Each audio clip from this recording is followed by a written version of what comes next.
All right, joining us now is Jim Francis from Louisiana. Jim, welcome to the show.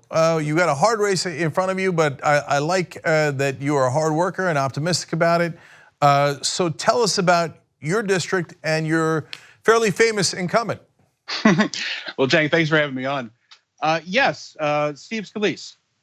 My district is overwhelmingly Republican in their opinion. And it turns out that only 40% of registered voters are actually Republican.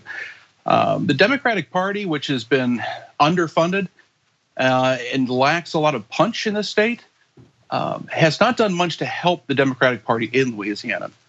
So the general census is that we're kind of forgotten about. If we want to do anything, we have to do it ourselves.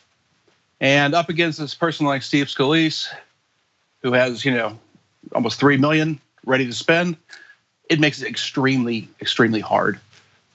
Yeah, so let's talk about that. When you say Democratic Party has not really come to the help of Louisiana, do you mean in that particular district or do you mean statewide?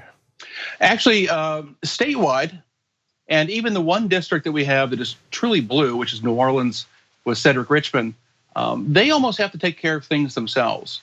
And I understand that our Democratic Party in Louisiana, they're underfunded. You can't do much with nothing. And I totally understand that. So, but if you look at the parallel of Republicans and how they've invested for 30 years, like yesterday, look at how much it's paying off for them. And I would love to see that happen in Louisiana, which we're actually a very purple state. People don't know that. It used to be very dominantly Democrat. Right, and the history of America and Louisiana in particular is a complicated one when it comes to the parties, because the parties have switched in a lot of ways. Democrats used to be more conservative, now they're more progressive. But even so, there's a rich tradition of voting for Democrats in some of those states, and obviously you've got a governor there that's an interesting guy and one that might be unexpected, given what assumptions are about Louisiana. And now in your particular race, let's just talk about resource for a second, then I want to talk about your policy positions, et cetera. So the likes of the DCCC, which I am not a big fan of, but they to be fair to them, they would say, but look, Jim, we got to put the resource into races we can win. Right. And Scalise is now the majority whip for the Republicans, and this appears to be a safe district. So can you understand why they'd spend in other places? That's what they would say. So what would you answer them? My answer is that if you actually get down and look at the stats and look at the numbers of this district, you come away with a little different opinion. And what we're finding out, John Bel Edwards, excellent governor, Democrat, received 18% of the Republican vote in my district. I've got some of his staff actually working for me, all really great people. But what I would want to tell people is that we are not as red as people believe. Scalise is actually a poll that came out in March. There was a rumor that he was going to run for governor against John Bel Edwards. John Bel Edwards had a 15-point higher confidence rating and popularity. So yes, there's a lot of Republicans who come out and vote, but there's far more Democrats and independents who just aren't motivated to come out thinking that their vote doesn't count. And they really need to do some groundwork here, the Democrats do, Jim, and invest. So how would you motivate those voters to come out and vote for you? Well, our largest group is millennials and Gen Xers, which I am one of. And we have been on the ground. I started an Indivisible group about 1.5 years ago.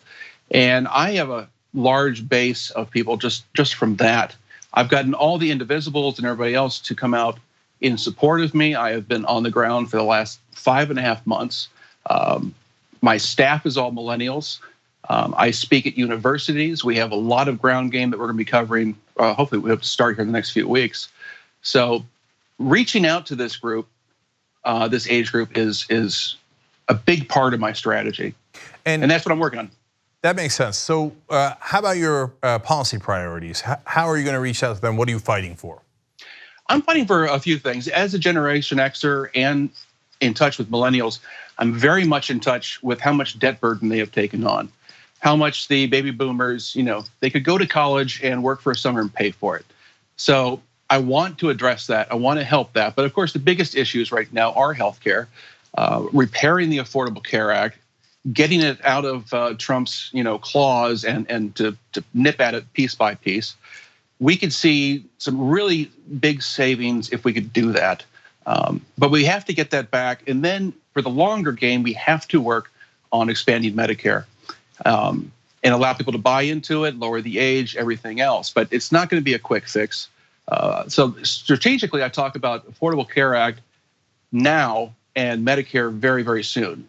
So that's my main goal. And also the other point, it has to be economy. Right now, Louisiana is the most affected state by Trump's tariffs. And I've talked to business owners here in the last few days that are going to have to lay off people. I meet with the port on Monday. Their business is being affected. A huge majority of business that travels throughout this country comes in and out of our port here in New Orleans. And it's constantly affecting us, these tariffs by tweet. So we have to stop that. I want to focus on renewable energy. I want to help people transition from industries that are dying into more tech-related, maybe solar, maybe tidal.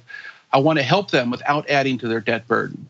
We can maneuver people into new careers and actually give them some hope. All right, Jim, are those guitars behind you? They are guitars. That's what he said. I've been building guitars for about 20 years now. Huh, fascinating. Is that a hobby or a business? It was mostly hobby. I'm an IT professional and dealing in security. But because that's so analytical, which I am, I had to do something creative. And I started about 15, 20 years ago building Eddie Van Halen guitars, David Gilmour, Jerry Garcia, just my favorite guitars. So I've done over 100 of them so far. So. A, that's badass. Thank you. Okay, and B, if you win though and you beat one of the top Republicans in the country, well, Ocasio-Cortez just beat one of the top Democrats in the country, so anything is certainly possible. And so if you do beat Scalise, who Trump likes a lot, unfortunately we'll get tariffs on guitars. Yes, we will. We absolutely will.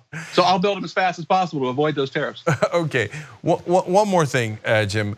What got you into politics in the first place? If you're an IT professional, you're building guitars, you're having fun down in Louisiana, lots of good things to do down there. Why run for Congress?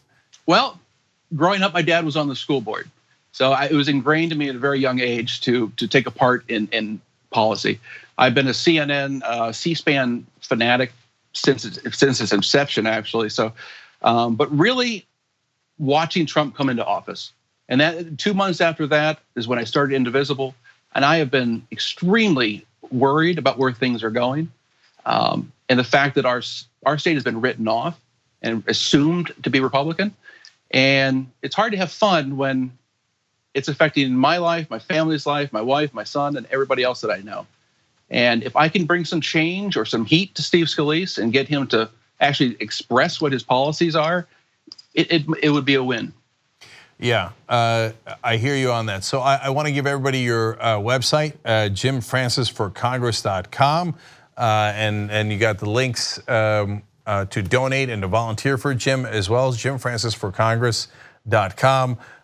Jim, it's a tough race, of course, not just because he's a powerful Republican, but he got shot, so he has a lot of sympathy. So it's a delicate balancing act that you got to pull off, criticizing him for his policies and pointing out that you'd serve the people better. But given your enthusiasm for it, I believe you can pull it off. So count me as a believer. Thank you, Jim. Thank you very much, Jack. Appreciate it.